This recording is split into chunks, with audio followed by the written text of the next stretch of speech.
Vamos a dar inicio con la conferencia del compañero Rubén Sarabia Simitrio, el cual, pues bueno, realmente tenemos muchos años de conocerlo, 46, bueno, yo tengo la edad de cuando inició su movimiento, entonces, pues bueno, le cedo la palabra y pues muchas gracias por estar con nosotros.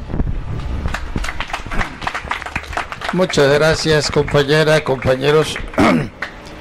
Primero que nada, felicitarles por el espacio que han venido ganando, conquistando, para hacer de él una tribuna de carácter social, popular, a fin de darle un carácter universal, tanto en la cuestión del arte, la cultura, y evidentemente las cuestiones de carácter sociopolítico.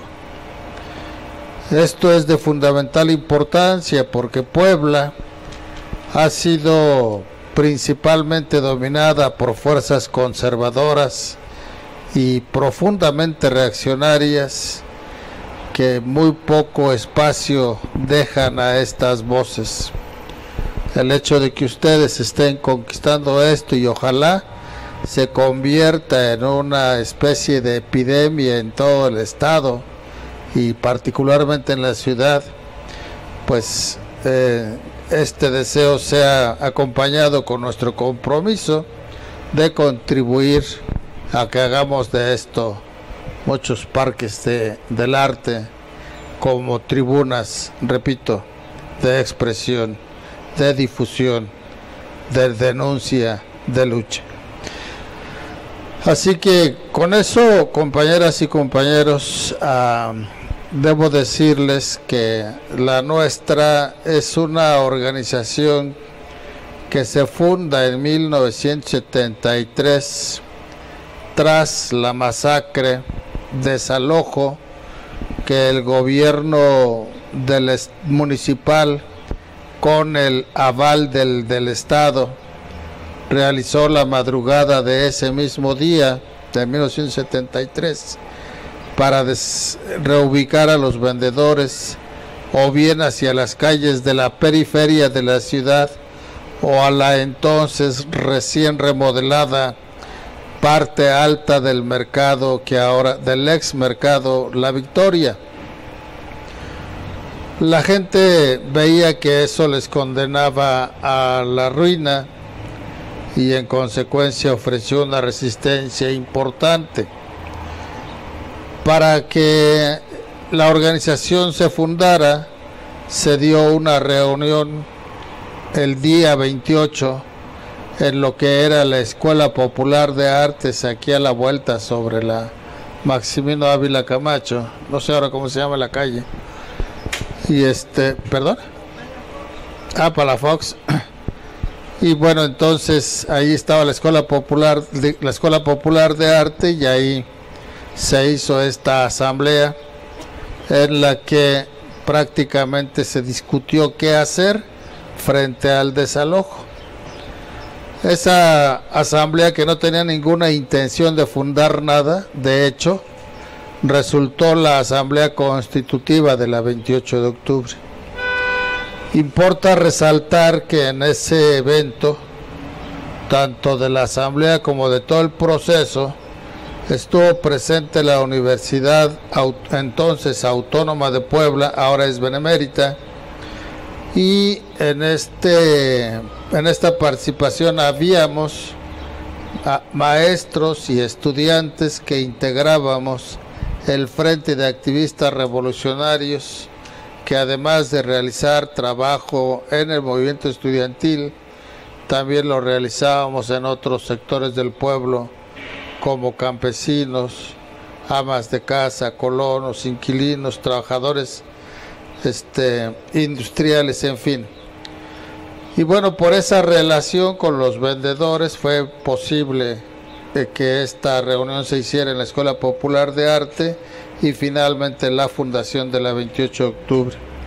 Nace entonces como una organización social, una organización de masas para luchar por hacer valer el derecho al trabajo, por luchar por un área o lugares donde ejercer ese derecho y evidentemente por tener las mejores condiciones de trabajo posibles. La característica es que este nacimiento de la 28 es acompañado con compañeros indígenas y campesinos de las regiones de Atlixco y Cholula, y también por las propias amas de casa. De suerte tal que la 28 es una especie de producto del pueblo, no es la creación de alguien que tuviera alguna necesidad o interés particular, sino es la expresión popular respecto de resolver una necesidad, contar con un instrumento de lucha para atender y resolver sus necesidades, sus demandas. Para la mañana del 29 de octubre se toman las calles con la participación masiva de estudiantes de la universidad, de campesinos, de amas de casa, y después de librar casi mediodía una serie de combates en las calles con las policías estatal, entonces no existía la municipal, la judicial y la entonces llamada Policía de los Servicios Especiales, que era una policía ilegal heredada de la época del Ávila Camachismo. Se logró derrotar a la policía, se conquistaron entonces las calles y eso desde entonces consolidó a la 28 de octubre como una organización social de lucha. Dado su carácter, empezó a desarrollar vínculos con otros sectores del pueblo para apoyar y recibir apoyo a las luchas específicas que cada quien libraba, pero también en el proceso ir reconociendo que los problemas de cada quien eran los mismos o son los mismos bajo diferentes expresiones o nombres. La falta de lugares para vender aquí equivale a la falta de tierras para los campesinos, equivale a la falta de empleos para los trabajadores asalariados y no asalariados, equivale a la falta de plazas para los maestros, equivale a la falta de espacios para los estudiantes, en fin.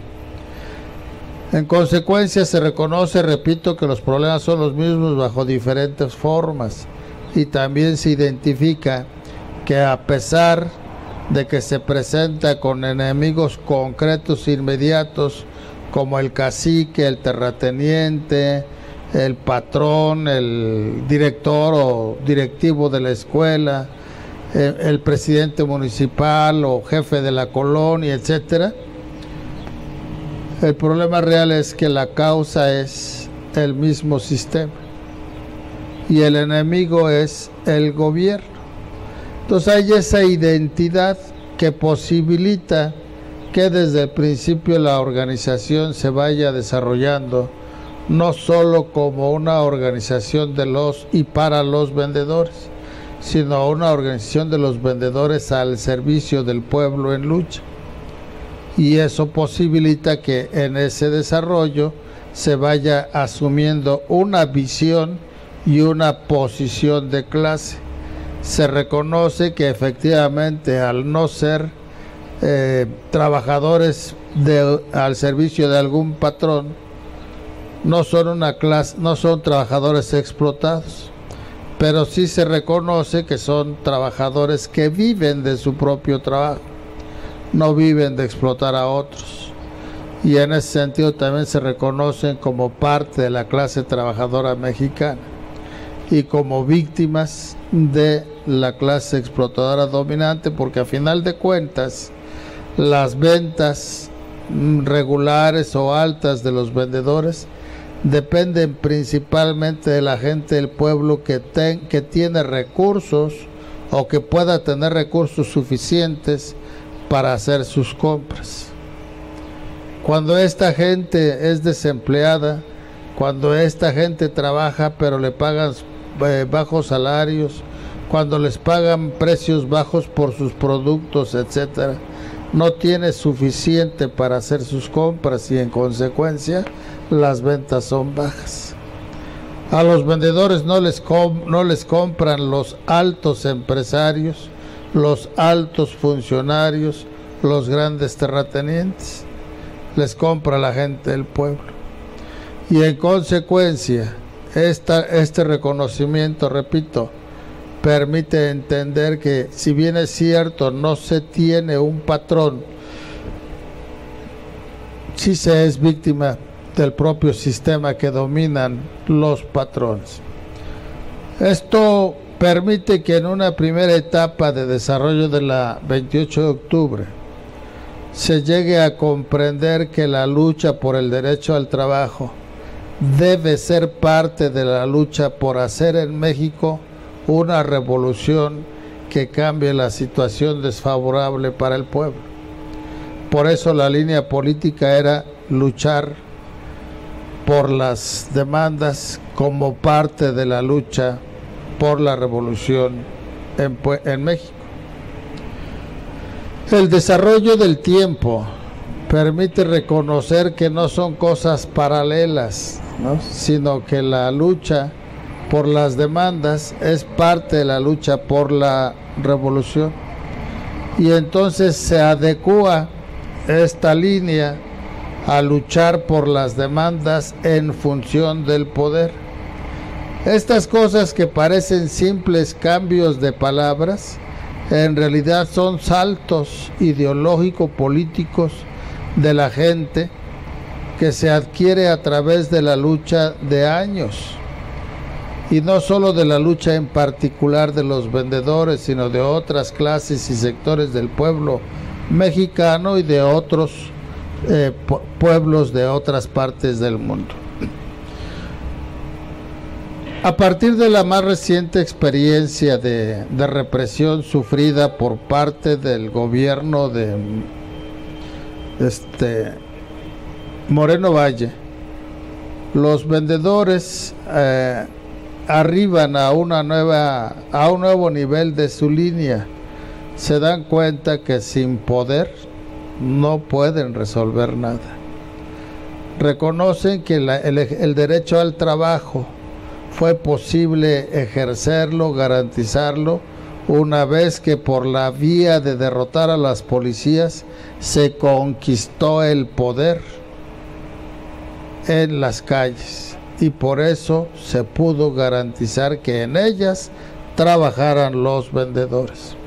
Y así con otras varias cosas más.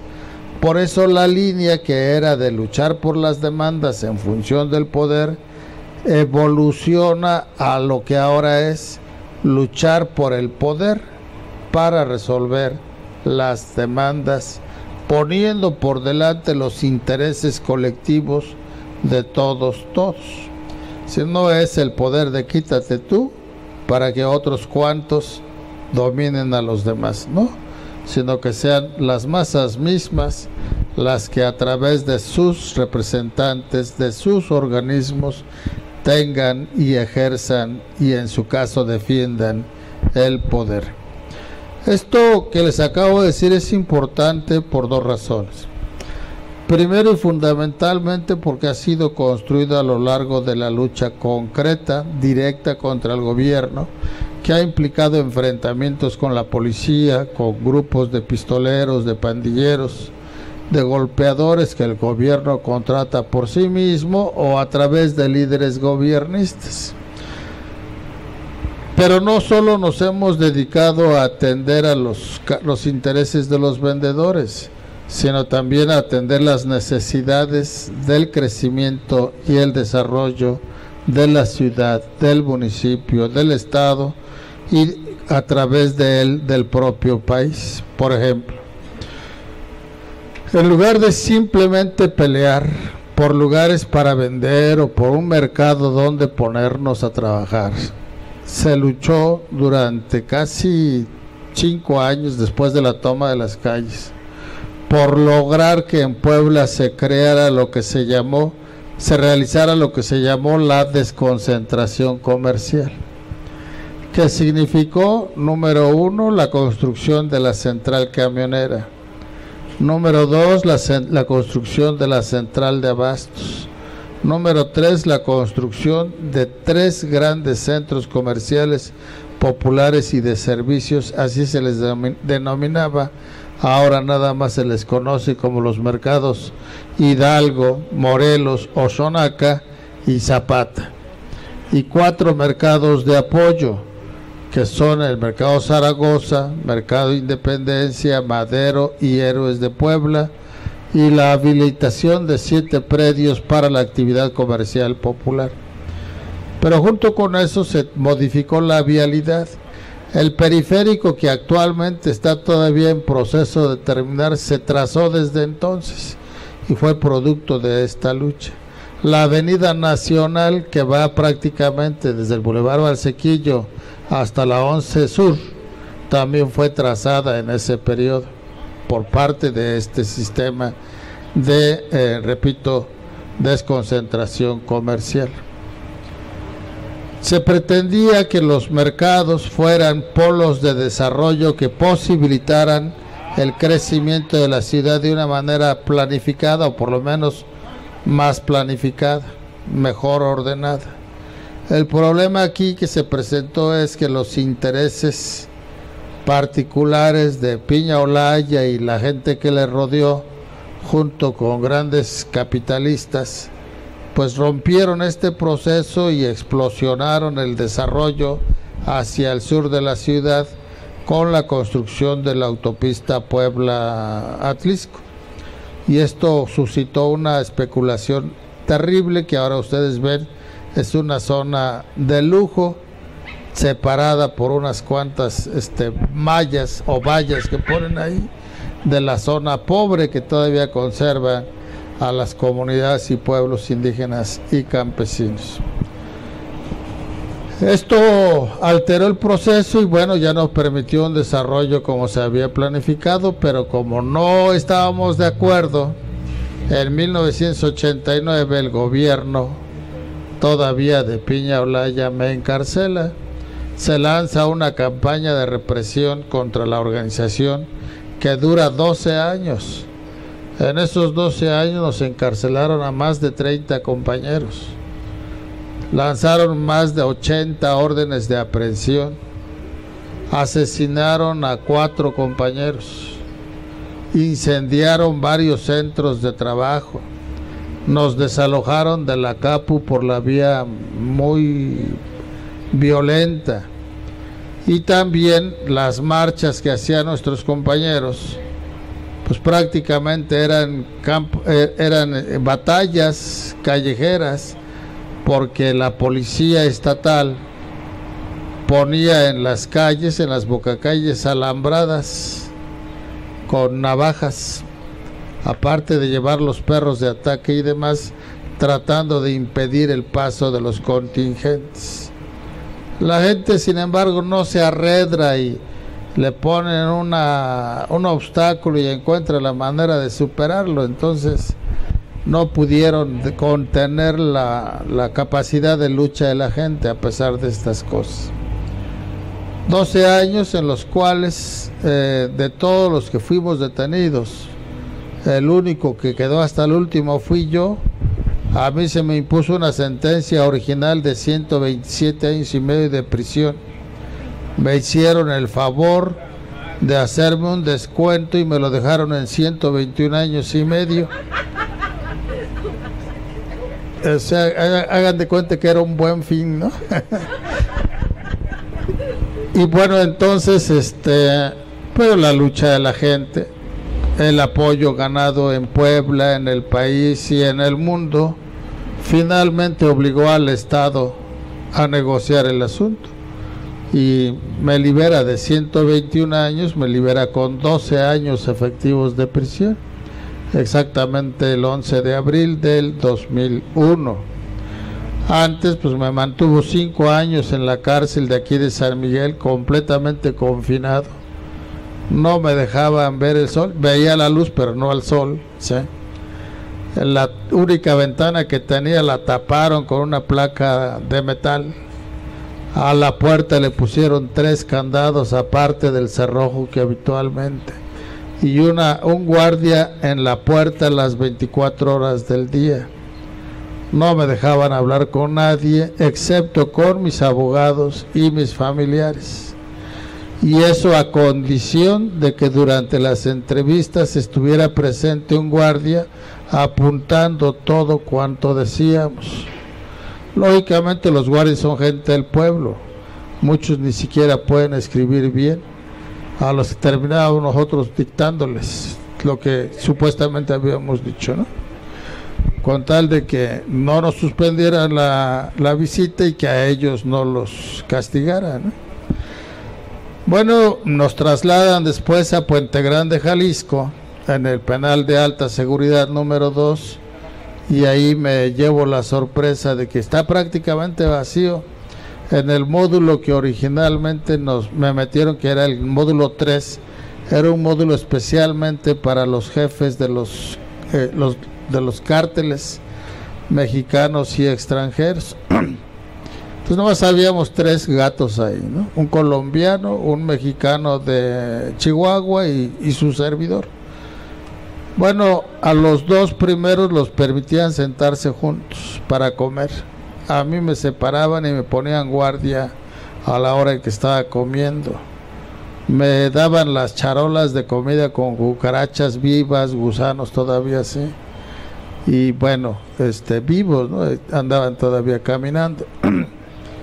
Cuando yo me quejo, y me quejo no solo con la dirección del penal, sino también en la Secretaría de Gobernación Federal, la respuesta es que me separan de todos y me mandan.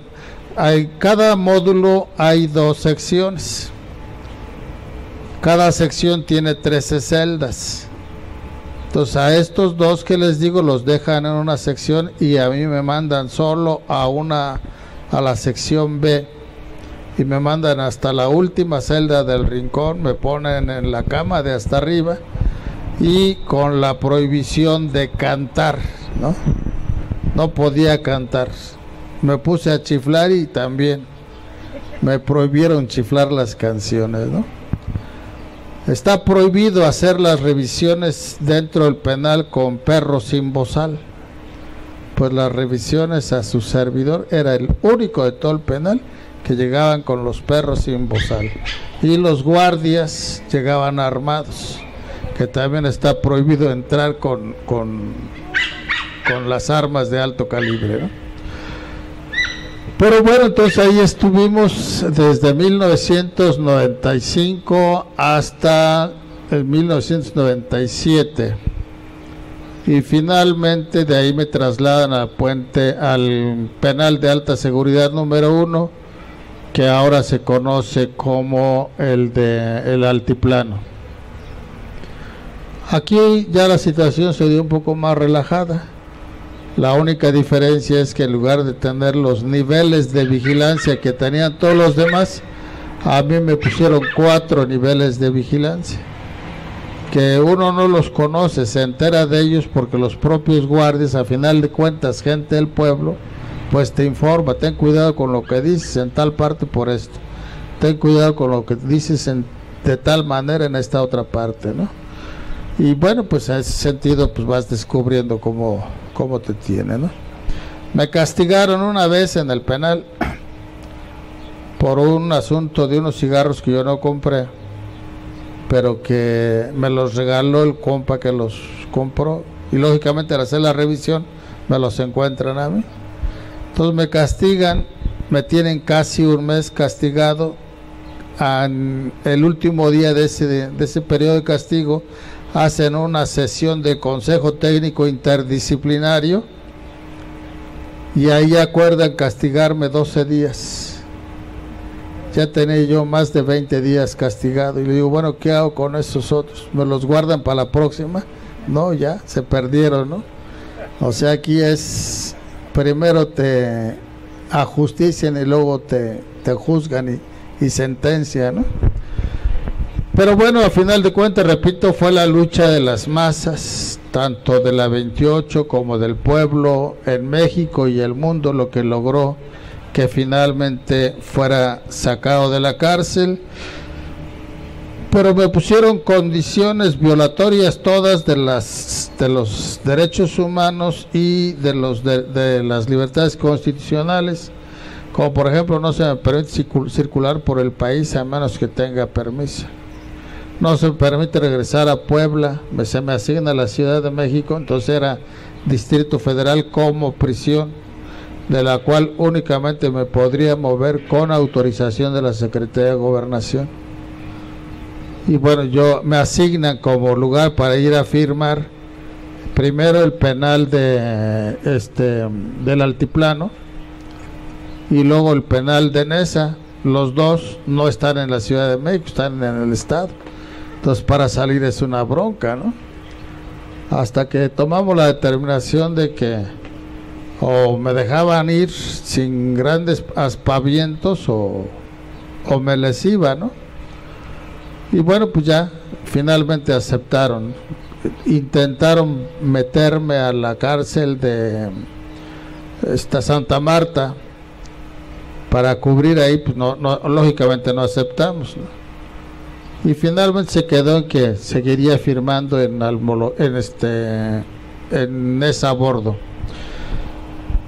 En 2013 empezamos a notar la intención de volver a lanzarnos a la cárcel. No me dejan firmar, a pesar de estar yendo a firmar con regularidad. Me quejo ante la Secretaría de Gobernación de este asunto, prometen investigar, nunca resolvieron nada, hasta que finalmente, ya a punto de cumplir los años que faltaban para compurgar la sentencia, que ya estando fuera me dejaron nada más en 30 años, la de un supuesto secuestro a un empresario alemán. Me meten a la cárcel otra vez. Fue el 19 de diciembre del 2014. A los pocos días se encierran a mi hijo, a Atl Rubén, y luego pues, se encierran a otros compañeros más, incluido mi otro hijo Siguel Sarabia.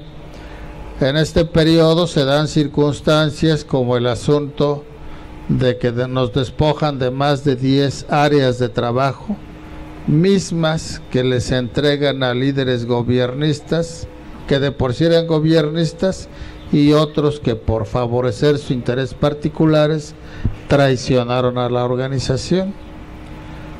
Hacen agresiones a través de pandilleros de la propia policía y bueno, intentan despojarnos. Bueno, agreden en el mercado Zaragoza, una acción combinada de la policía estatal, municipal y pandilleros, incluso ahí llegaron tirando balazos. Agreden en lo que nosotros identificábamos como zona Loreto a nuestros compañeros con pandilleros, todos armados con palos y armas punzocortantes. Y luego el 14 de mayo del 2015 tratan de despojarnos del mercado Hidalgo a fuego abierto, no sé, echando a balazos. Pues la gente afortunadamente pues está habituada a los problemas y les hizo frente a los pandilleros pistoleros, los encerró en una zona que se conoce ahí como Eucaliptos, y llegó la policía, los rescata, los encuentra todavía disparando y armados, y no obstante los deja libres. Pero sí encerraron, metieron a la cárcel al compañero Fernando Alonso, acusándolo de los delitos que ese día esos pistoleros cometieron. Y bueno, por eso al compañero lo acusan de homicidio en grado de tentativa y otras cosas. Y finalmente al compañero José Muñoz también lo encarcelan. Es un compañero taxista cuyo único delito es el que había sido miembro del Consejo General de Representantes. Y bueno, pues a final de cuentas, después en ese periodo someten a espionaje a Mestli, a mi hija. Luego le hacen un levantón, eso fue en 2015. En 2016 le hacen un levantón en abril del 2017, y finalmente el 29 de junio del 2017 la asesinan.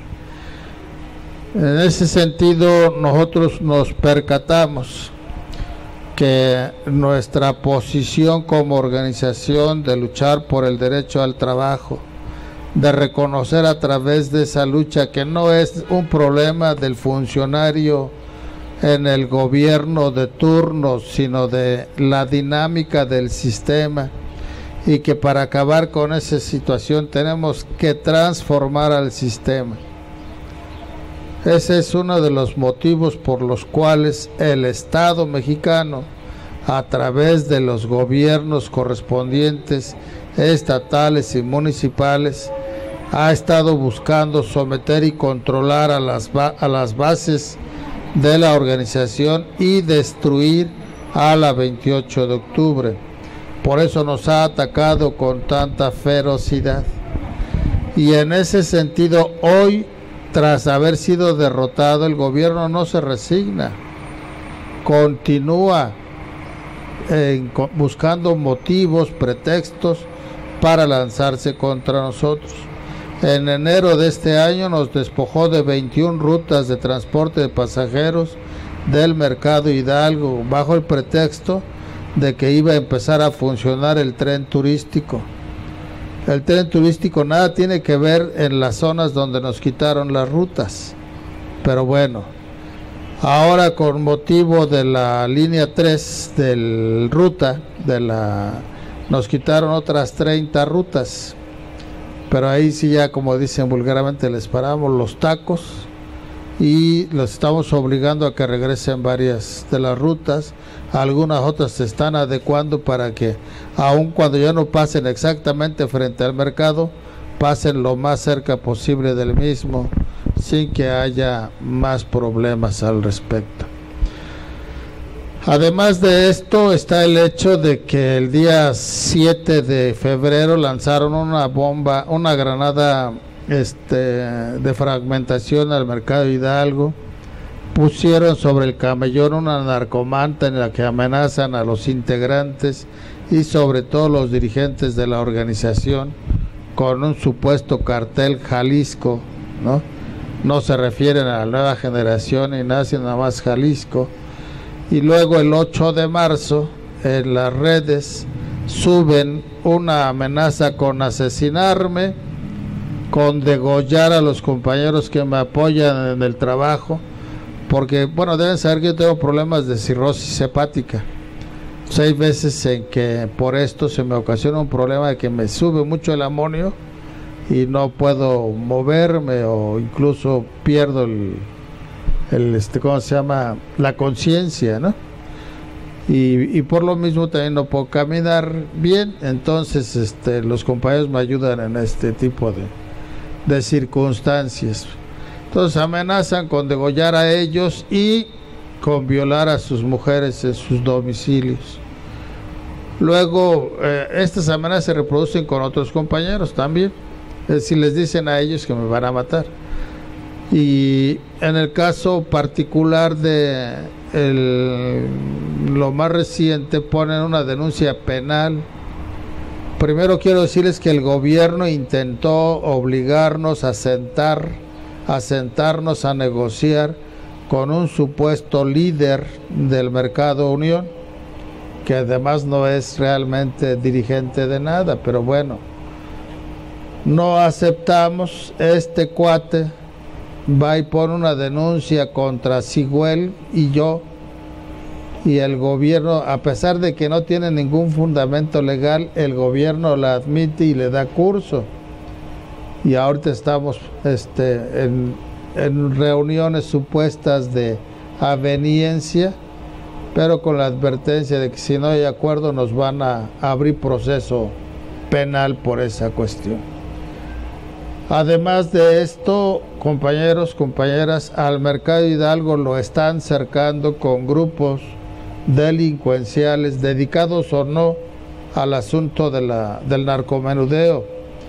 Hay este tipo de gente en lo que se conoce como Mercado Unión, que está dividido en lo que es el Unión y la 12 de febrero. En la 12 de febrero, hace como un mes o más, hubo balazos al respecto. Está lo que se conoce como Cuchilla, que en realidad es un predio que se denomina Centro Comercial Simitrio, que está en la esquina del Boulevard y la Avenida de Nacosari. Ahí desplazaron a unos vendedores de este tipo de cosas para darle lugar a otros. En la Cuchilla, allá en la Fayuca, hace también como menos de un mes, hubo una balacera en la que destituyen a uno de los líderes, le dan posesión a otro, pero los que tienen el control son los grupos delincuenciales.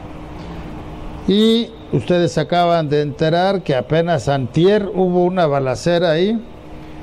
No fue un enfrentamiento, fue una ejecución. Hubo 3 muertos en ese momento, más 2 que llegaron a tirar en el curso de la noche. Fueron 5 muertos. Y eso ahí en la zona. Y la policía brilla por su ausencia. Hay versiones de que en el momento en que ocurrieron las cosas, los policías que por ahí andaban se fueron. Hay otras versiones que dicen que cuando se retiraron ellos mismos les abrieron el paso. Son versiones que, repito, pueden no creerse, pero lo cierto es que nosotros hemos venido denunciando desde hace años que esto es un foco de alto riesgo para la ciudadanía, y no solo no nos hacen caso, sino que se mantiene esta situación.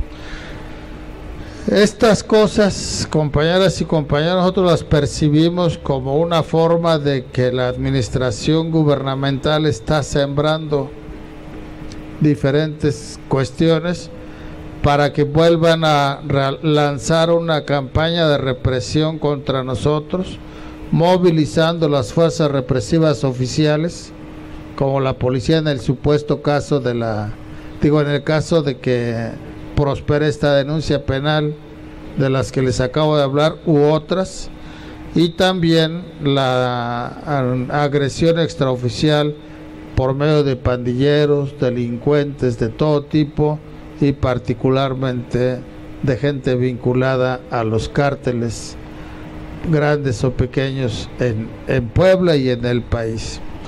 Entonces, en ese sentido se ven barruntos de tormenta al respecto, y el próximo domingo va a hacer una conferencia de prensa para hacer esta denuncia más contundente. Vamos a señalar también al gobierno de Estado como responsable no solo de la seguridad en la gente de la 28, sino de hecho de toda la población en el municipio, en el estado, porque no solo son los muertos que han aparecido ahí en la 12 de febrero junto al Mercado Hidalgo, sino que hay muertos en San Martín, muertos en la Joaquín Colombres, muertos en todo el estado, todo el municipio, pues, toda la gente, aparte de las delincuentes que te andan asaltando, robando en los camiones, en las colonias y demás, pues la delincuencia está muy desatada, ¿no? Para nosotros es muy llamativo esto porque, bueno, el próximo 29 rinde su informe el gobernador. Acaba de presentar el día de ayer o antier un supuesto cumplimiento de garantizar la seguridad pública, y luego le empañan esto con estas cosas, y pues nosotros sabemos que los grupos que lanzaron a agredirnos durante el periodo de ¿cómo se llama el gobernador anterior? De Moreno Valle, pues eran controlados por ese gobierno, ¿no? Entonces no creo que hayan dejado el control así, nada más porque sí. Entonces ahí hay la posibilidad de que haya un fuerte pleito entre ellos, y existe el riesgo de que entre las patas de los caballos nos lleven a nosotros.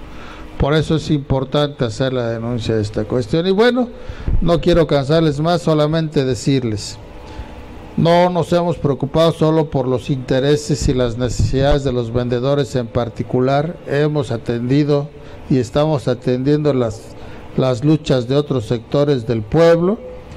Ahorita, por ejemplo, estamos participando a nivel nacional en la construcción de lo que se denomina el Encuentro Nacional por la unidad del pueblo de México.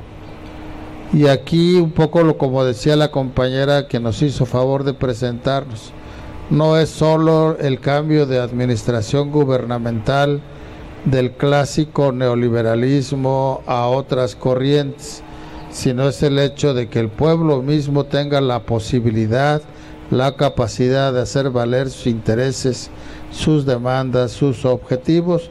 Ella se refería a la cultura, como en el caso del cantautor José de Molina, pero bueno, tenemos una riqueza muy grande al respecto que necesitamos rescatar con o sin la anuencia de los nuevos gobernantes, porque a final de cuentas es la cultura del pueblo que es nuestra y tenemos que hacerla brillar en todo su esplendor y seguir creando al respecto, sin perder de vista que la mayor y mejor obra de arte es la gente misma poniéndose en pie para transformar conscientemente la realidad que hoy padece. Debe disfrutarla en lugar de padecerla. Y en ese sentido, la práctica de la lucha que hemos desarrollado durante estos 45 años, debo decirles que desde la época del Frente de Activistas Revolucionarios, viene acompañada en la medida de nuestras capacidades y posibilidades con el conocimiento y la aplicación de la teoría de lo que nosotros llamamos la ciencia de la revolución, que no es otra cosa más que el marxismo revolucionario. Algunos les ponen los apellidos que quieran o con los que mejor se identifiquen. Para nosotros este marxismo revolucionario es el marxismo, leninismo, maoísmo. Es decir, leninismo por Lenin, maoísmo por Mao. Y actualmente esto está en un proceso de desarrollo que se le conoce como la nueva síntesis o el nuevo comunismo, sobre el reconocimiento de que lo que se logró en términos de la revolución de 1917 en Rusia, en 1949 en China, eso fue derrotado.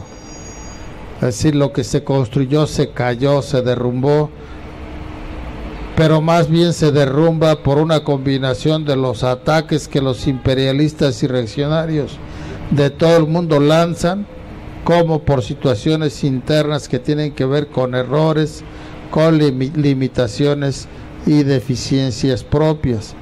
Por eso la nueva síntesis, en el sentido de que bueno, todos hablamos de transformar la realidad que hoy padecemos. Unos hablamos de la revolución, pero aquí el problema es, vamos a levantar un nuevo edificio con los mismos viejos planos, que tienen errores de cálculo, errores de materiales que se usaron en cosas que no debieran ser usadas, errores de incluso interpretación de los planos. Pues lógicamente que no. Entonces eso es precisamente la nueva síntesis, corregir esos errores. Hoy podemos decirnos o tratar de ilusionarnos de que no hay tales o no tenemos tales deficiencias, pero una de las cosas que padecemos en nuestra sociedad es el machismo, es la misoginia, es el patriarcado, y en el marco del machismo no falta el que se siente o se dice el más grande revolucionario, que a su compañera de vida, trabajo y lucha la menosprecia, la maltrata y hasta llega a golpearla. Consideremos un escenario imaginario en el que estamos confrontando al enemigo de clase y de nación, y que en ese sentido nuestra compañera sea responsable de una tarea que tiene que comunicarnos para poder coordinarla debidamente. Pero como le acabo de pegar, la compañera está enojada conmigo, no me habla, y por no hablarme no me comunica, lo que tiene que comunicar. Y en ese momento, por ese error secundario del machismo frente a la identificación clara y nítida del enemigo y de lo que tenemos que hacer, perdemos, compañeros. Esa es otra cosa que tiene que entenderse. Estos son aparentemente insignificantes, pero grandes riesgos de que lo que construyamos no pueda ser debidamente construido por este tipo de desviaciones. Entonces, en el conocimiento y la aplicación de la ciencia tenemos deficiencias de que no lo conocemos bien, no lo conocemos completo, no lo interpretamos debidamente y además tenemos desviaciones, algunas de las cuales son hasta perversas. Si no queremos que esto nos vuelva a ocurrir, tenemos que corregirlas conscientemente. Pero además de corregir estas cosas, tenemos que incorporar las cosas nuevas. Cuando muere Mao Zedong en 1976, no había un servicio de internet generalizado.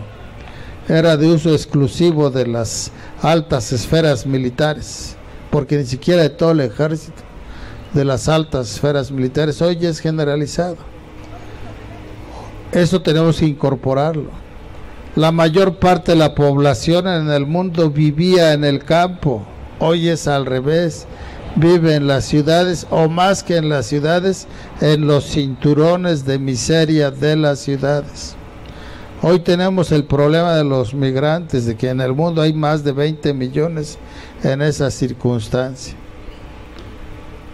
En México tenemos no solo los que vienen de Centroamérica, los que están siendo expulsados en Guerrero por la violencia, en Chiapas. Entonces, evidentemente que tenemos una migración interna que casi no notamos, porque pues a final de cuentas son nuestros, ¿no? Es como si se cambiaran de un cuarto a otro, pero no es porque quieran, es porque los obligan, porque los expulsan, ¿sí? Y esos son expulsados por la violencia. ¿Cuánta gente aquí, por ejemplo, en el Mercado Hidalgo, en los mercados de nuestra organización, vemos cómo viene de la sierra a tratar de encontrar algún trabajo porque la tierra que tienen o que tenían ya no les da lo suficiente, porque las grandes empresas les secaron sus arroyos, les tumbaron sus árboles, o de plano llegaron pistoleros a decirles que les vendieran la tierra y si no, pues se los iban a matar, ¿no? Pues en ese sentido, compañeros, por eso en la aplicación, en la cuestión de la lucha práctica concreta, la vinculamos o tratamos de vincularla con la aplicación de la teoría de la ciencia o de la ciencia de la revolución. Y en ese sentido nosotros nos basamos ahorita principalmente en dos textos, uno que se llama La ciencia de la revolución y otro es El nuevo comunismo, de los cuales los compañeros trajeron ahí unos ejemplares, por si alguien quiere verlos, por lo menos ahí están, y si quieren comprarlos, pues ahí están los compañeros también que se los pueden ofrecer. Por último, solo quiero decirles que ojalá este tipo de encuentros sirva de motivo para hacer un llamado a toda la comunidad intelectual, artística, progresista, en todos los aspectos de la entidad y específicamente de la ciudad, para que estos esfuerzos se multipliquen. A nadie nos haría daño hacer cosas como estas en el Paseo Bravo, en el Parque de San Francisco, allá en Los Fuertes, en fin, de manera tal de que nos apropiemos de los espacios públicos de Puebla y que no sean solo escenografía de funcionarios ladrones y matones. Muchas gracias, compañeros.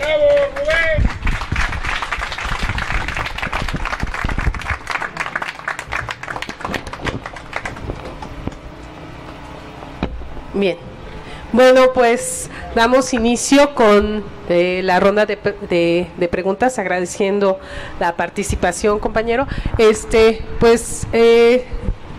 por acá, por favor, si tienen preguntas, opiniones.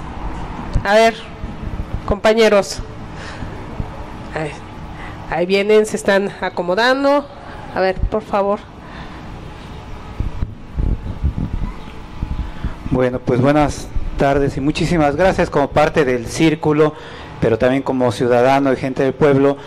Pues nosotros realmente como círculo esta charla, que aunque no tuvo mucha, no tuvimos tanto chance de difundir y la presencia del compañero, obviamente por cuestiones muchos de tiempo, pero realmente para nosotros es muy importante contar con un personaje como el que tenemos aquí a nuestro lado, ¿no? Un personaje que aquí han venido gente que tiene estudios, que tiene doctorados, etcétera, etcétera, pero sinceramente no se compara con este pedazo de historia que tenemos, y hay que, creo yo que no había habido la oportunidad como círculo de tener este acercamiento, pero pues evidentemente pensamos que es una referencia que debe conocer la gente, que nos debemos solidarizar, que tenemos que estar con ellos, vinculándonos también, porque en realidad estamos ante la presencia, ante un personaje y toda la base social que representa, que no han podido ni comprar ni intimidar, a pesar de todo el ensañamiento. No hay organizaciones de veras que hayamos conocido aquí en este estado que hayan sufrido tanta hazaña del Estado y que hayan resistido, a pesar de las autoridades tan nefastas que hemos tenido en estos más de 30 años, ¿no? Imagínense nada más los gobernadores que hemos tenido en Puebla, ¿no? Parece de veras que no sé qué le debemos al destino que con esto nos pagó, ¿no? Desde un Mario Marín, un Manuel Bartlett, un Mariano Piña Olaya, un Moreno Valle, ¿no? Y la 28 de octubre ha estado, y por algo se han ensañado, compañeros. Realmente para nosotros tenemos mucha admiración, no nos queda más que ir aprendiendo de estas experiencias, ¿no? Porque de cómo esta situación, como a veces mal se confunde, mucha gente piensa que solamente luchan por un espacio, por algo por qué vender, y realmente hay ahorita, con lo que nos está comentando el compañero Simitrio, hay muchas causas de fondo, hay conocimientos, hay incluso de lo que ya muchos académicos ni nos hablan, ¿no? El compañero nos está hablando de la revolución, de cierta posición política, de una línea política, que es algo que ya no se da en maceta, ¿no? Hay muchas organizaciones que andan, que primero son de izquierda, luego de derecha, luego de centro, y luego son plurideológicos, y así se van, y entonces no se dan en maceta realmente la gente que dice somos fieles a una línea política, ¿no? Y la defienden. Y bueno, pues el ejemplo es y pues mi admiración realmente, compañero, y mi agradecimiento por la presencia de usted. Gracias. Sí. A ver, compañeros, sí, realmente también eso es cierto, 45 años, ya casi cumplen el medio siglo, compañeros, de estar en esta lucha. ¿Quién más? Epifanio, adelante.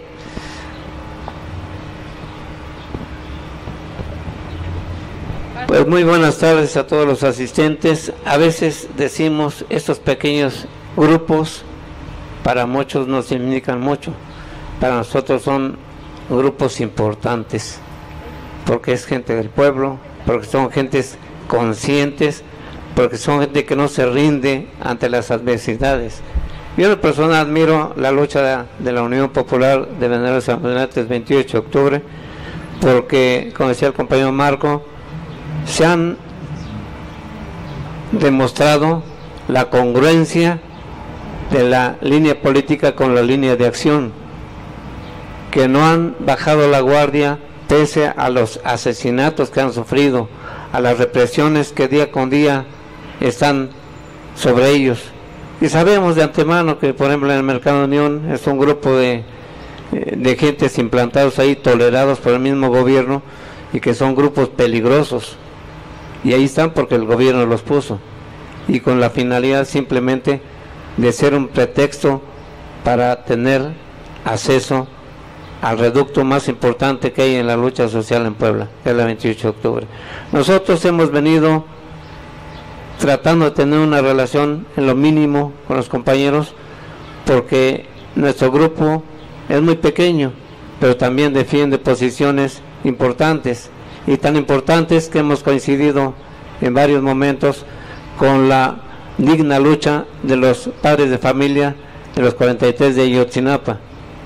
Y en muchas ocasiones hemos visto cómo la Unión Popular de Vendedores Ambulantes los ha acogido y los ha cobijado, y nosotros nos sentimos bien porque esa lucha, que ya en este próximo lunes cumple 50 meses, una lucha digna, que tratan de encontrar a sus hijos, y que el individuo que ya se va de Los Pinos se negó rotundamente a que se conociera la verdad.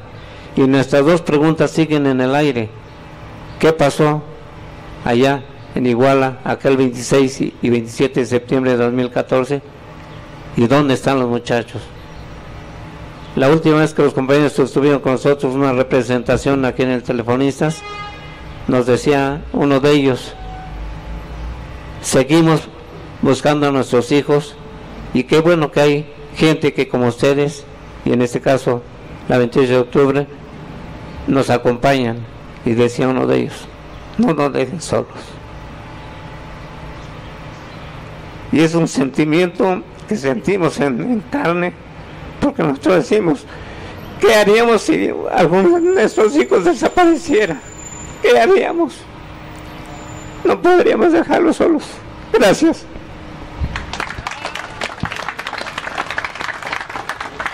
Adelante, adelante.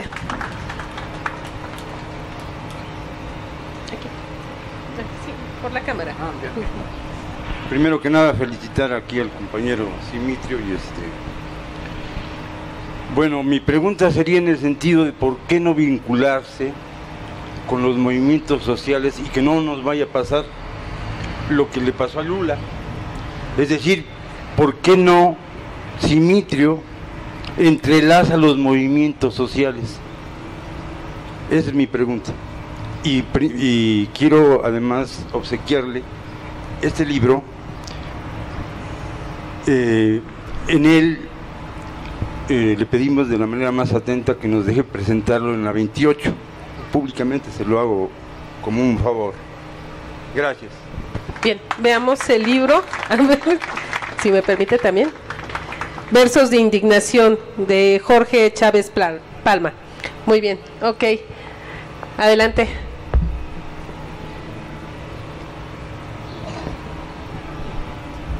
Gracias, compañeros.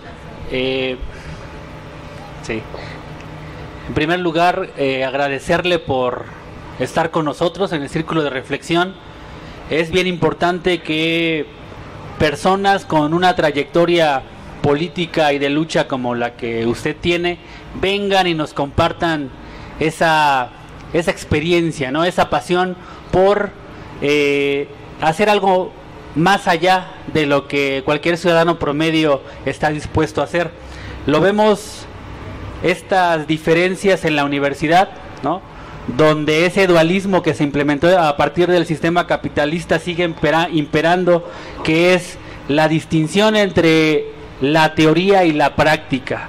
Vemos muchos intelectuales, mucha gente que habla de varias teorías, de grandes autores, de grandes paradigmas, pero que en la práctica no son capaces, ¿sí?, de ir y dialogar con el pueblo, con las grandes causas que actualmente están en la sociedad. Y yo creo que una de las pequeñas aportaciones que hace el Círculo justamente es esa, ¿sí? Dialogar, conversar con ese tipo de personas para que nos abran un poco nuestra mente. Se dice que un pueblo ignorante, ¿sí?, es difícil que avance. Hay autores que sostienen que solamente la conciencia nos hará libres. Y en ese sentido yo creo que, y es una de las preguntas que quiero hacerle, ¿cuál es la importancia que ha tenido la teoría? En este caso ya nos ha comentado hasta parte de los libros que de alguna manera ustedes revisan, de alguna manera ustedes trabajan. ¿Cuál ha sido el papel que la teoría ha jugado en esta organización y en su experiencia para que a 45 años de lucha pues sigan presentes? pues bueno, nada más es lo que quería comentar. Muchas gracias. Bien. ¿Alguien más? ¿Alguien más? Perfecto.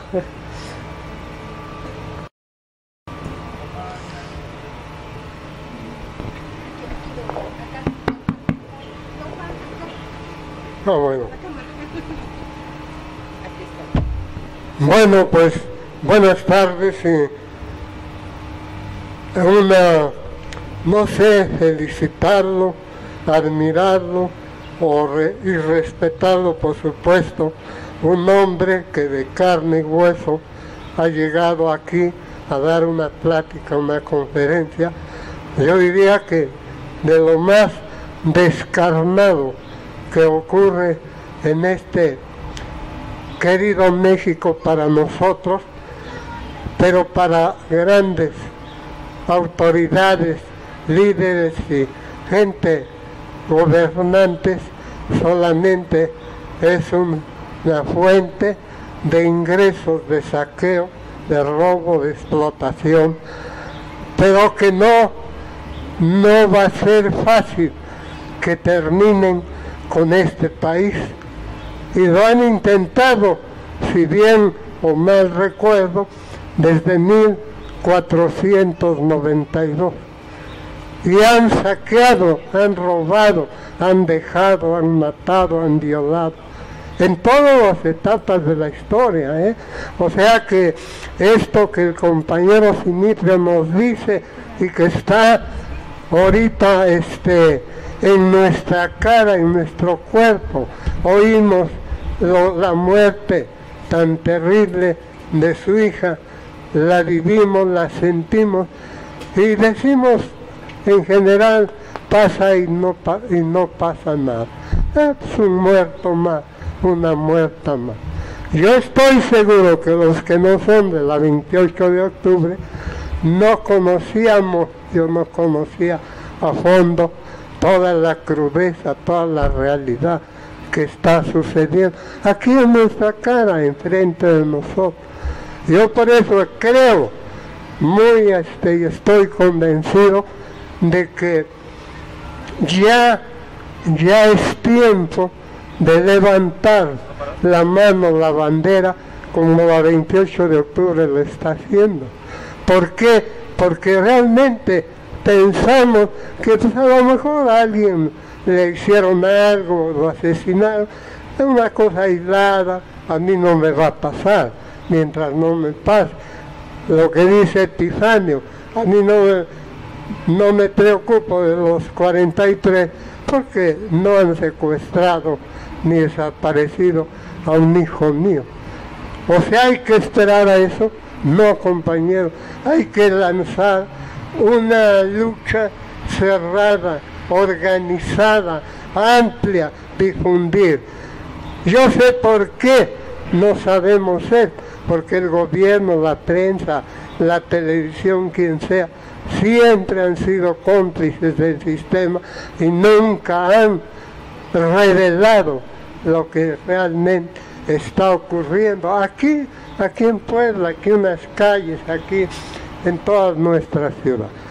La pregunta nada más sería que quisiéramos saber, o si me puede profundizar un poco más, en cuanto a la sistematización del conocimiento de los tres grandes personajes que nos iluminaron, los que mencionó el compañero Simitrio, y que quisiéramos inclusive, si hay una cátedra, si hay una clase, no de expertos, de gente como él, que se ve que la lucha la ha llevado desde abajo, desde la tierra, y quisiera preguntarle, o si no se da en sistema el aprendizaje teórico para aplicarlo. Ellos más bien como que empezaron al revés de la práctica a la teoría, pero parece que el camino es teoría práctica, pero a fin de cuentas hace falta la teoría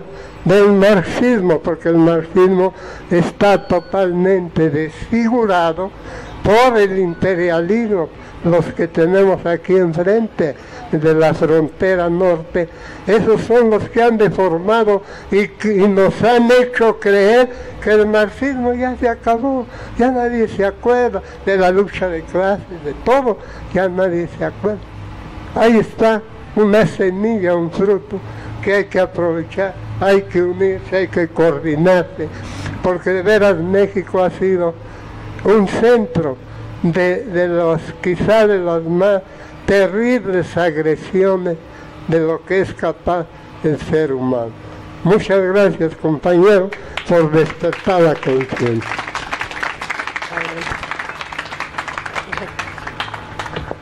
Se me había pasado una pregunta nada más rápido. ¿Cuál sería uno de los problemas que usted identificaría, dado que ya es una institución con historia identificada con la izquierda? ¿Cuál sería uno de las dificultades que identificaría en relación para articularse con otras luchas? Se dice que justamente uno de los grandes problemas de los oprimidos es que es difícil el diálogo, la articulación,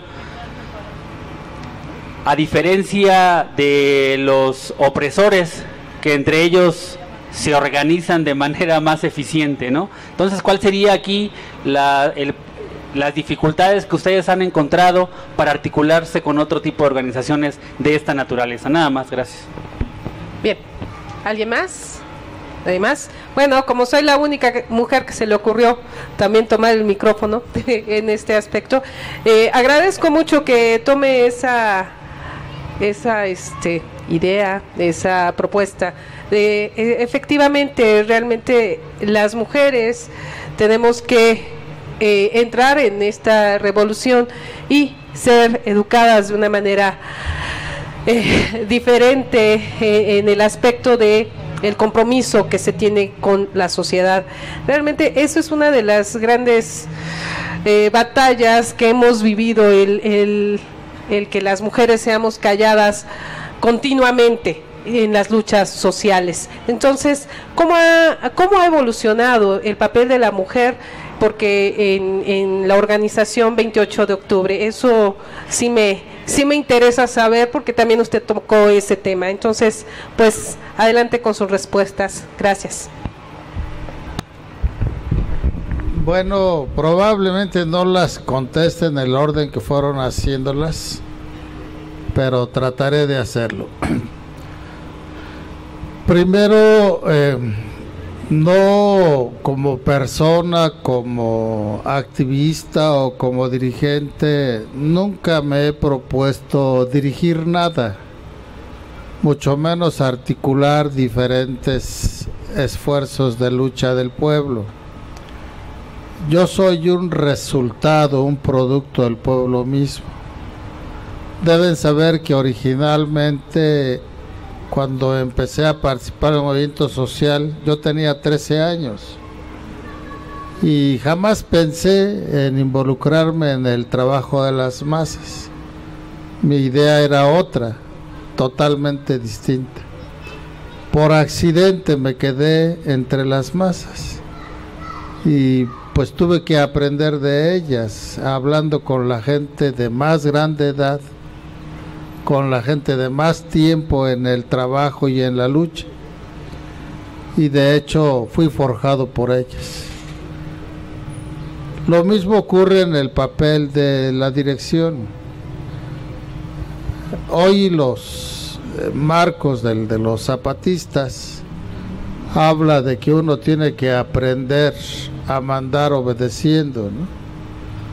Pues eso nosotros lo practicamos desde entonces, de aprender de la gente para poder enseñarle a la gente.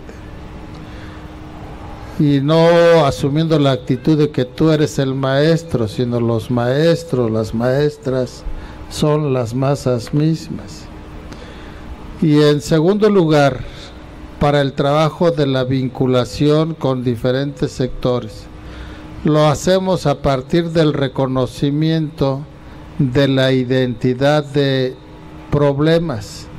de la identidad de enemigos.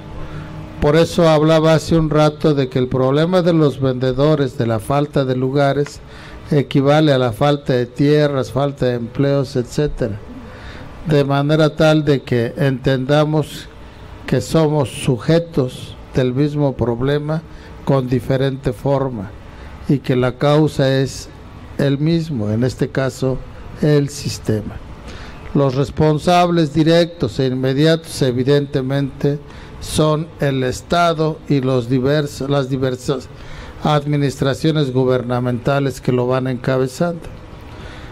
Entonces, a partir de eso es como vamos articulando. No faltan quienes tienen visiones, posiciones diferentes, pero incluso hasta contrarias. Pero incluso con ellos no asumimos una posición de rechazo. Asumimos una posición de sumar para aprender y construir juntos hasta donde quieran, o como dicen vulgarmente, hasta donde se dejen. ¿Cómo no aprender de ellos si a pesar de las diferencias también son gente del pueblo?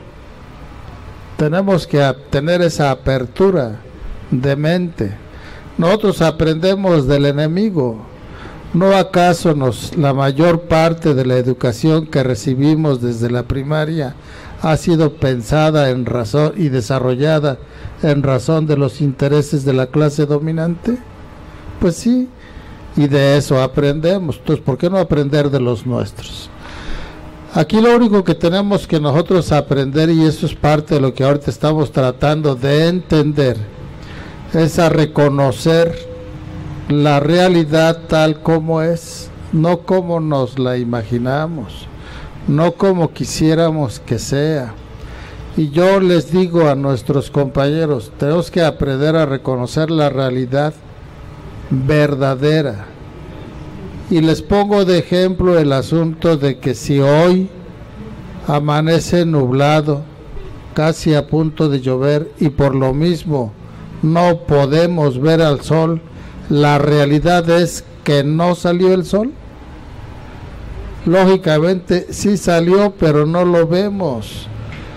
Pero es bien fácil decir que no salió porque no lo vemos. Entonces es una realidad falsa. La realidad verdadera es que sí salió, aunque no lo veamos. Entonces en ese sentido tenemos que aprender a reconocer esa realidad. Y muchos de nosotros, a la hora de tratar de entender la sociedad, los problemas que tenemos, nos vamos con una serie de espejismos, de consideraciones que efectivamente no corresponden a la realidad. Por eso es que este tipo de mentalidades da lugar a las cosas que dice la filósofa Niurka, ¿no? Cada quien tiene su verdad. Aquí no, aquí la verdad es una sola, y es la realidad de la naturaleza tal como es, cómo funciona, y que esa realidad tenemos que aprender a reconocerla para poder efectivamente adquirir las leyes que la rigen, para poder estar en condiciones de transformarla adecuadamente. Y no caer en el error como con un problema de temperatura alta y dolor de cabeza. Simplemente dar una aspirina o un mejoral, se baja la temperatura, se quita el dolor, y creer que ya resolvimos el problema sin tener la seguridad de que a lo mejor esa alta temperatura y ese dolor de cabeza es producto de una infección quizá intestinal, y que lo que hay que hacer es no combatir el dolor, sino atacar al virus que está ocasionando esa infección. Entonces, en este sentido, pues, no dejarnos llevar por las apariencias, sino por la esencia. Y esto tiene que ver con la pregunta que se refiere a los elementos de los maestros que nos enseñan la ciencia de la revolución. Ellos se fundan principalmente en lo que se denomina materialismo dialéctico, y que Marx lo proclama como el fin de la filosofía clásica, en el sentido de que no solo se trata de interpretar al mundo, sino fundamentalmente de transformarlo. y para poder transformarlo necesitamos conocerlo en su esencia. Entonces, en este sentido, evidentemente, este es uno de los elementos por los cuales la ciencia del marxismo se denomina marxismo por Carlos Marx. Se le denomina leninismo principalmente por el hecho de que Lenin retoma todo cuanto hicieron Marx y Engels, pero no en el sentido del producto de sus cabezas nada más. Hay que recordar que ellos, para arribar a lo que ahora conocemos como marxismo, previamente hicieron una especie de recolección de todo el conocimiento que la humanidad había generado hasta entonces, y llegaron a arribar a elementos más completos, principalmente en el caso de la filosofía, con los planteamientos de Hegel, con los planteamientos de Feuerbach, donde expresan los dos elementos que serán la base de lo que sería el materialismo dialéctico. Claro, no copiados y pegados, sino dándoles el giro que verdaderamente les corresponde. Entonces Lenin lo que hace es retomar todo esto y lo aplica a las condiciones de vida de la Rusia zarista, pero en las condiciones del mundo que se desenvolvían en la primera década y la segunda del siglo XX.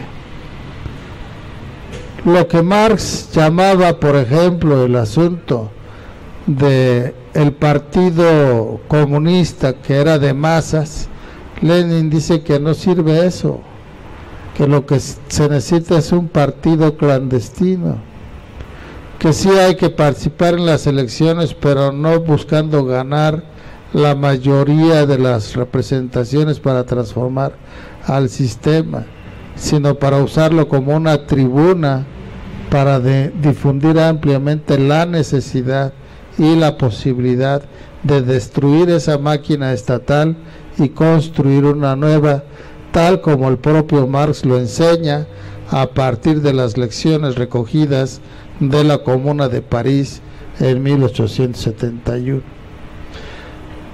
Lenin desarrolla entonces el materialismo dialéctico, principalmente la dialéctica, al enfatizar que esta única y exclusivamente es cierta y es válida en la medida en que se reconoce su desarrollo a partir de las contradicciones propias de la cosa, del fenómeno, de la persona.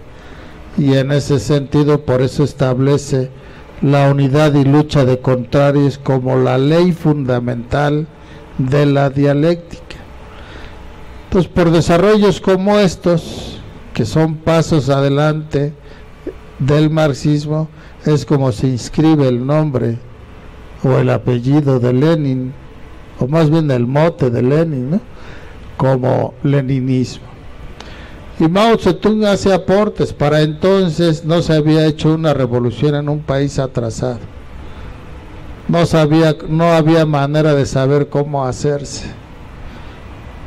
Mao desarrolla la tesis de la guerra popular prolongada y de esa manera establece lo que llama la revolución de nueva democracia, una revolución para acabar con el feudalismo, con la dominación imperialista, pero no para establecer el capitalismo como el modo de producción predominante, ni tampoco para establecer la democracia burguesa como el sistema o régimen político dominante, sino una revolución dirigida por el proletariado para sentar bases en la economía que le llama de nueva democracia, que posibilite el salto a la revolución socialista, y en lugar de la democracia burguesa establece lo que se llama la dictadura conjunta obrero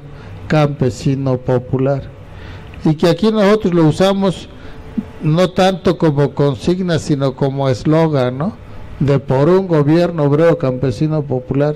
Lo repetimos sin tener plena conciencia de lo que significa esto, pero bueno, Luego Mao todavía avanza en el sentido de que ya el proceso mismo de construcción del socialismo reconoce que todavía existen diferencias salariales y que esas diferencias salariales son una indicación de que todavía existen clases y lucha de clases, y por tanto existe el peligro de la restauración del capitalismo, en razón del reconocimiento de que la dialéctica señala que el desarrollo no es en una sola dirección, sino que tiene vueltas y revueltas, y como si fuera una espiral, que lo mismo avanza que puede retroceder. Y en este caso previene sobre el peligro de restauración y establece lo que llama él un método para eliminarlo, para combatirlo, y es el método de la gran revolución cultural proletaria, donde lo más importante, señala él, no es quitar del poder a las gentes que son partidarias de restablecer el capitalismo. No es tanto que piensen, esto debo aclararlo, en ser dueños de empresas en ese momento, sino que defienden los intereses de los altos funcionarios, de la empresa, del campo, del gobierno, del ejército, etcétera. Y en ese sentido asumen esto, que son propiedad social, como si fuera su patrimonio particular, y lo defienden como suyo, y es ahí donde se presenta este germen del restablecimiento del capitalismo.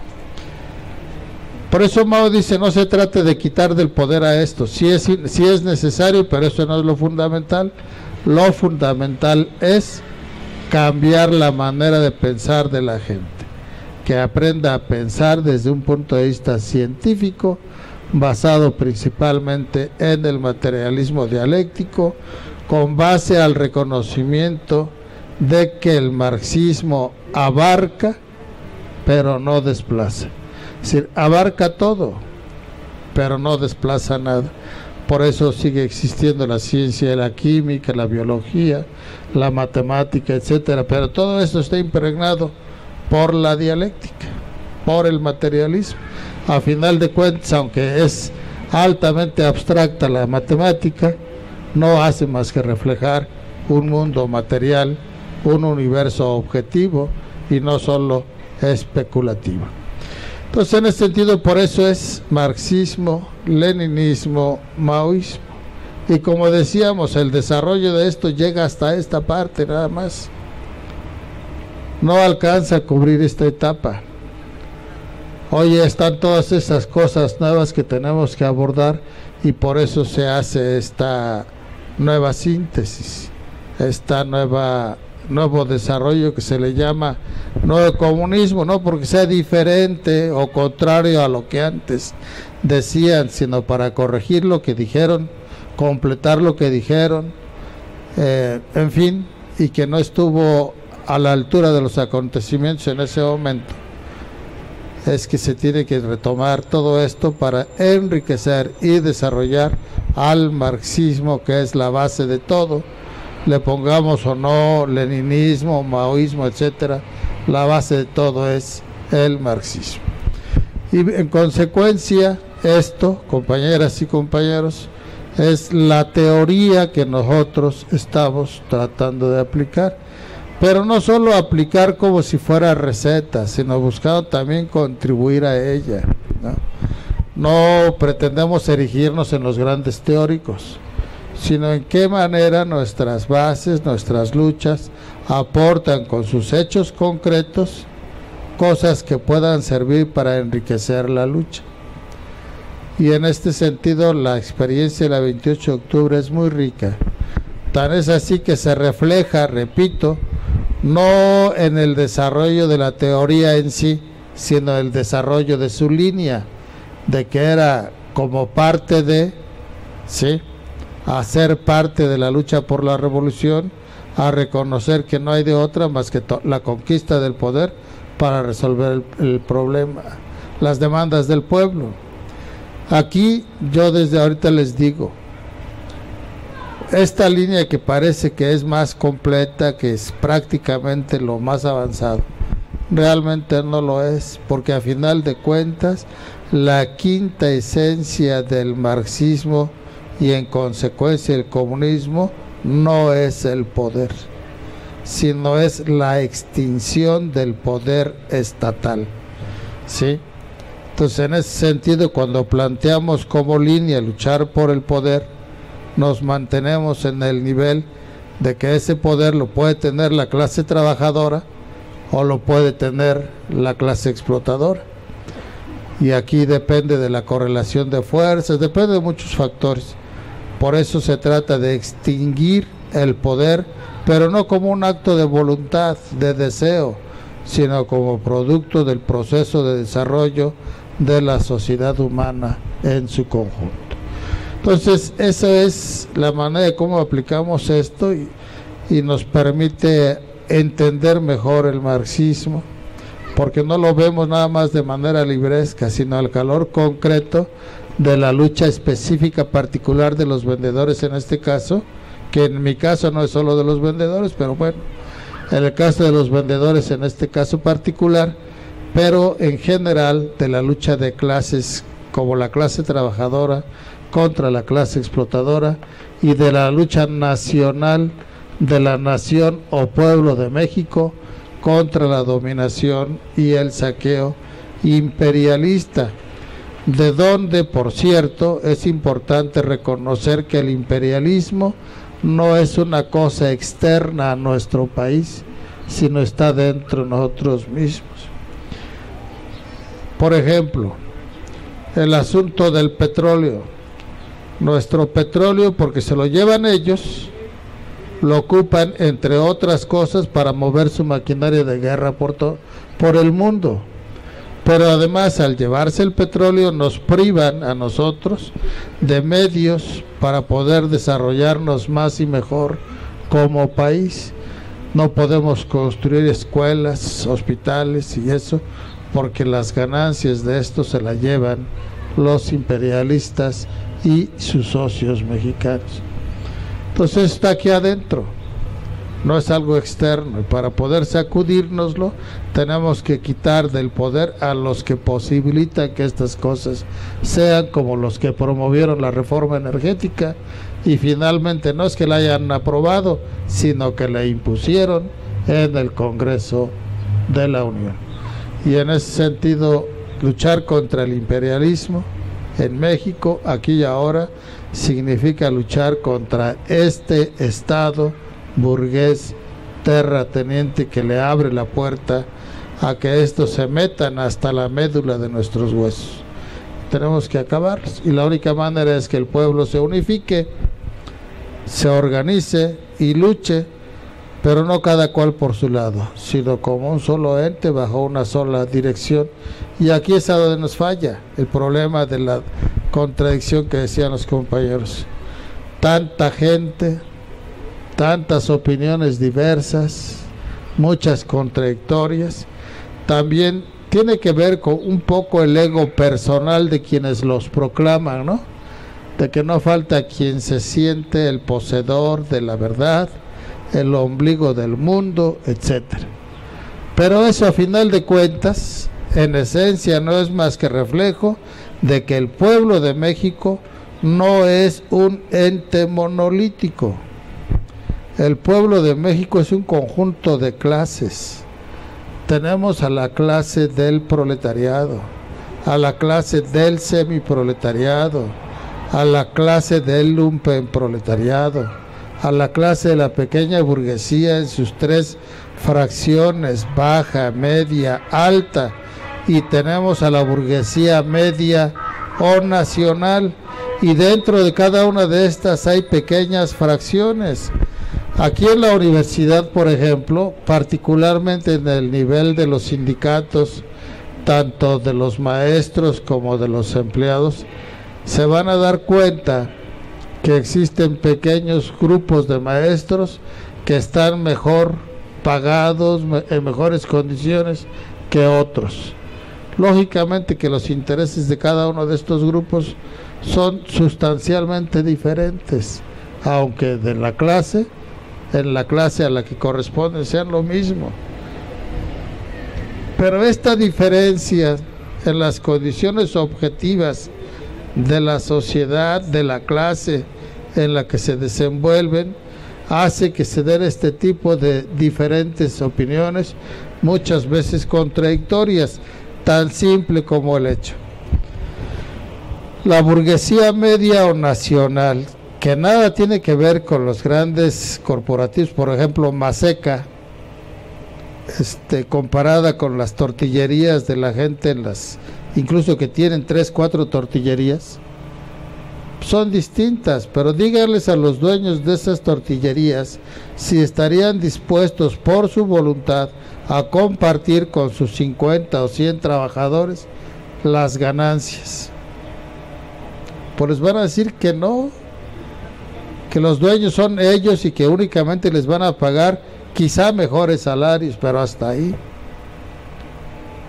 Entonces, ¿qué significa esto? Que esta pequeña burguesía, esta burguesía que ahorita es víctima de la gran burguesía vinculada al imperialismo, está del lado del pueblo solo por eso, porque es también oprimida por los imperialistas, ¿sí? Pero no está dispuesta a eliminar la explotación del trabajo. Los trabajadores asalariados querrán mantener la explotación, pues quieren acabar con la explotación, entonces necesitan acabar con la explotación.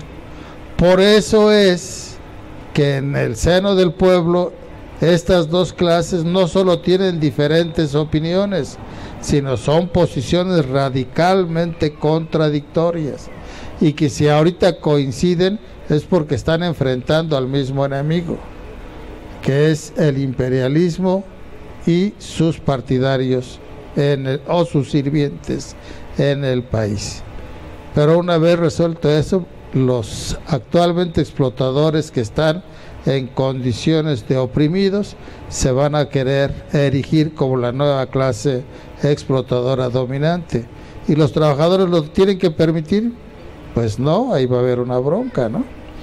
Entonces, en ese sentido, este es un ejemplo, pues, de cómo en esa diversidad de opiniones, de intereses, tenemos que desarrollar la capacidad para reconocerlos de acuerdo a la posición de clase, no solo a la ubicación de clase, sino la posición de clase. ¿Por qué la posición de clase? Muchos de ustedes han de saber que Federico Engels era hijo de industrial, él mismo era un industrial en Inglaterra, era un burgués, su ubicación de clase era la clase burguesa, la clase explotadora, pero su posición de clase era acabar con la explotación. Por eso es importante tener esa diferencia. Y de acuerdo con lo que decíamos hace un rato respecto de que los obreros, los trabajadores, buscan acabar con la explotación, por eso Marx, desde que reconoció esto en el manifiesto del Partido Comunista, manifiesto comunista que se publica en 1848, dice con toda claridad: el proletariado inscribe en sus banderas, no mejores salarios o trabajo igual, salario igual, sino acabar con la explotación, acabar con el trabajo asalariado, ¿sí? O sea, acabar con la explotación, pues. Entonces, esa es una cuestión que tenemos que desarrollar, y ahorita no hay quien la desarrolle. Entonces, dentro del pueblo, de las clases del pueblo, también hay una lucha de clases. Los intereses y objetivos de cuál de las clases que integran al pueblo van a encabezar a todo el pueblo en la lucha contra los imperialistas y los neoliberales mexicanos. ¿Sí está claro? Entonces, en ese sentido, pues tenemos que, y eso se expresa ahorita en la situación del cambio de gobierno, debemos darnos por satisfechos nada más porque llega Andrés Manuel López Obrador a la presidencia, o no. Hay quienes dicen que sí, hay quienes dicen que pues hay que dejar que pase algún tiempo a ver cómo se comporta, otros dicen que no hay que entregar un cheque en blanco, otros más decimos que de plano no, que lo más seguro es que el pueblo mismo se atenga a sus propias capacidades, sus propias fuerzas y sus propios recursos. Entonces, en ese sentido, compañeros, está este asunto ahorita vigente, está efervesciendo muy grandemente y tenemos que desarrollar esta capacidad. El problema es que no lo tenemos. Nuestros intelectuales, nuestros dirigentes en todos los sectores se limitan únicamente a tratar de captar algo para usar eso como la medalla con la que brillan más que otros o tratan de brillar más que otros, en lugar de generar la luz necesaria para que el pueblo esté en condiciones de ver la realidad tal como es y sobre eso determinar el tipo de sendero que ha de recorrer para la transformación, cómo hacerlo, ¿sí? Y también bajo qué banderas hacerlo, ¿no? Las propias o las ajenas, o peor aún, las contrarias disfrazadas de amigas, ¿no? Porque ese es el problema, ¿no? Entonces, bueno, pues básicamente son las respuestas en general y específicamente con el asunto de la mujer. A lo mejor nosotros no hemos sido muy enfáticos, pero siempre, por lo menos cada 8 de marzo lo decimos, la 28 de octubre es más mujer que varón, ¿sí? Porque la mayor parte de los militantes de la organización son mujeres, las que más se parten del alma en el puesto y en la lucha son mujeres, y en ese sentido la 28 de octubre reconoce la importancia estratégica de la mujer. Por eso ahí se entiende con mayor claridad lo que decía Mao Zedong, de que la mujer es la mitad del cielo. Aquí creo que es un poco más, son como 52%, ¿no? Algo así por el estilo, pero bueno, tenemos que revalorar esto para que le demos la dimensión justa, porque si bien es cierto la mayor cantidad de militantes son mujeres, también es cierto que los principales cargos de dirección los ocupamos varones. Aquí no lo vemos desde el punto de vista del género, sino lo vemos desde el punto de vista de la visión y la posición política, porque tenemos que aclarar, aunque nuestras mujeres, nuestras compañeras son libres en ese sentido, también están influidas de machismo. Un poco el asunto para que me entiendan: llega alguien a ofrecerles la oferta de una mercancía para que tengan una mejor ganancia, movidas un poco por la inseguridad y la desconfianza, le contestan al promotor, ¿no? Pues ahorita no está mi señor, al rato que venga, ¿no? Ese mi señor es un reflejo del machismo, ¿sí? Entonces, en ese sentido, es parte de la revolución cultural, intelectual que tenemos que desarrollar. Y este tipo de cosas, a la hora de tomar decisiones, pues afectan y se ve en nuestras familias, ¿no? Vas a ver cuando venga tu papá, ¿no? Y llega el padre: oye, fíjate que esto, pues ay, tú dile lo que tú consideres. Y quien termina decidiendo es la mamá, pero antes se atravesó ese asunto de cuando venga tu papá, ¿no? Entonces, cosas como esas son insignificantes aparentemente, pero que permean toda una visión, toda una posición, y que en el plano de una organización como la 28 sí pesa, ¿no?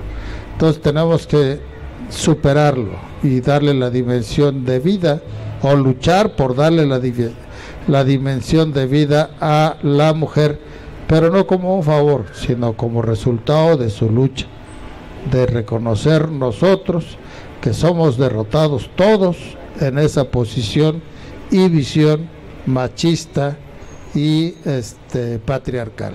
¿Ok? Muchas gracias. Una marcha para exigir la justicia para Mesli, para exigir seguridad a la población, y también que el gobierno deje de hacer los preparativos para lanzar una nueva campaña de represión contra la 28 de octubre. La conferencia es este domingo próximo a las 11 de la mañana. La marcha es el 29 de noviembre a las 11 de la mañana desde el Mercado Hidalgo a Casaguayo. y la marcha será para exigir justicia para Mestli, para exigir seguridad pública para la población y para exigir al gobierno que cese sus preparativos para nuevas campañas de represión contra la 28 de octubre. El pueblo unido jamás será vencido. El pueblo unido jamás será vencido. El pueblo callado siempre será explotado. El pueblo callado siempre será explotado. La crisis del sistema no tiene solución. La única salida es la revolución. La crisis del sistema no tiene solución. La única salida